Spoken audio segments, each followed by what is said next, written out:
हरियाली नज़र आ रही है वो आपकी ही देन है। आपने अपने निजी फंड से स्वयं के खर्चे से यहाँ लगभग 800 पेड़ ये जो आंध्र प्रदेश से मंगवाए और लगवाए। आज ये जो वीरान पड़ा था ये दशहरा मैदान ये हरा भरा नज़र आ रहा है और इन पेड़ों की लंबाई लगभग 40-40, 30-30 फीट तो हो चुकी है और भी ये बढ़ेंगे। और इनके अलावा भी और कई पेड़ पौधे जिनसे भी आपने यहाँ लगवाए। यहाँ इस दशहरा मैदान का गेट आपने सांसद कोष से बनवाया जो अभी तैयार है।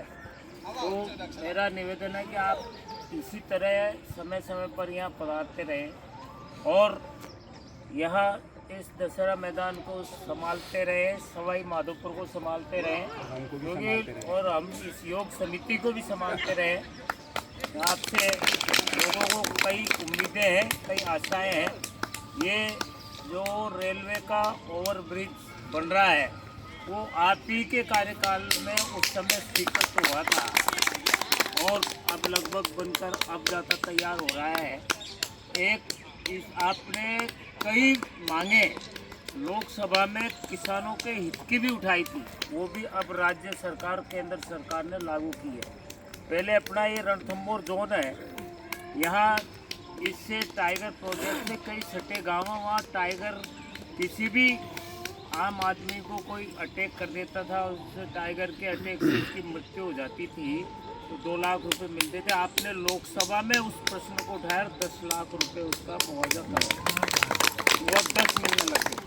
साथ ही पहले तार फेंसिंग उसमें नहीं थी ये किसानों की, उसकी सब्सिडी 80% आपने करवाई। ये पंप हाउस और ये जो ये सिंचाई के बूंद बूंद सिंचाई योजना थी उसमें भी आपने सब्सिडी बढ़ाई। ऐसे कई काम हैं जो आपने अपने जीवन काल में आपने इतने धार्मिक होने के टोंक में आपकी परमानेंट हारने के बाद भी आप चुनाव हारे तो सवाई माधोपुर उनकी जो निःशुल्क रसोइयाँ आज भी चल रही है, आज भी बदस्तूर चल रही है। हॉस्पिटल में खाना फ्री खाना बंटता है। दिल्ली में आपका जो रेजिडेंस था, आप लोकसभा सांसद थे, वो रेजिडेंस आज भी बदस्तूर है। उसका चाहे लाख रुपया 1.5 लाख किराया होता आप देते हैं कार्यकर्ताओं के लिए, टोंक सवाई माधोपुर के लिए आज भी दिल्ली में मौजूद है। कोई भी जाके और हो सकता है। ऐसे पहले सांसद है जो चुनाव हारने के बाद भी अपने कार्यकर्ताओं का ध्यान रखते हैं।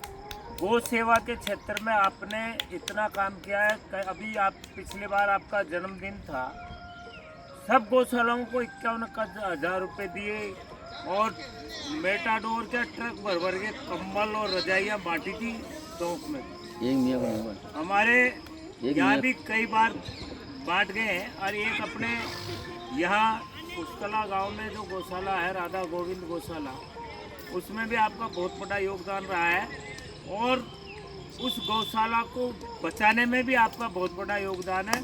प्रशासन द्वारा उसको एक बार हटाने की रात में ही आप 10:30-11 बजे पहुंचे और उस कथा का आयोजन था उसको संपन्न कराया और उस गौशाला की रक्षा करने में बहुत बड़ा योगदान दिया। तो ऐसे सांसद का हम उन्हें हार्दिक अभिनंदन स्वागत करते हैं कि आप दीर्घायु रहे, स्वस्थ रहे, मस्त रहे। जिस तरह से योगा में आके और ये ऐसे योग प्राणायाम करते हैं, अपनी दिनचर्या कैसी रहनी चाहिए वो भी आपको बताते हैं। मैं निवेदन करूंगा आप 5 मिनट और हमको बताएं जो भी अपने की शकल नहीं देखी आजकल।